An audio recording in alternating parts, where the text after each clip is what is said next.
जनतेस Shakuntal school for excellence तर्फे आषाढी एकादशीच्या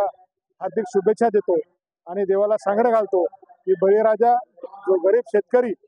कष्टकरी व गरीब लोकांना न्याय भेटावा व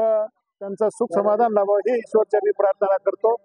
शिक्षणाची वारी विठ्ठलाच्या दारी या पद्धतीने आम्ही गेल्या 10 वर्षापासून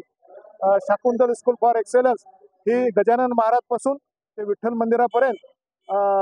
देखावे देखत आणि रिंगण करत आम्ही दर्शनाला इथं येतो आणि दरवेळेस सर्वसामान्य जिथे विठ्ठलाचं तिथं जाऊ शकत नाही तिथं आम्ही इथं 3 रिंगण करतो। त्या रिंगणामध्ये सर्व जनते आणि सर्व पाल्य विद्यार्थी हे सगळे रिंगण करून हे सगळे जनतेश आपले संस्कार आपलं म्हणजे संस्कारापासून शिक्षणाकडे हे ब्रिजवाक्य शाकुंतल स्कूल फॉर एक्सलन्स आहे आणि त्याच्यामध्ये देखावा दाखवत आम्ही एका संदेशाद्वारे आम्ही निघत असतो।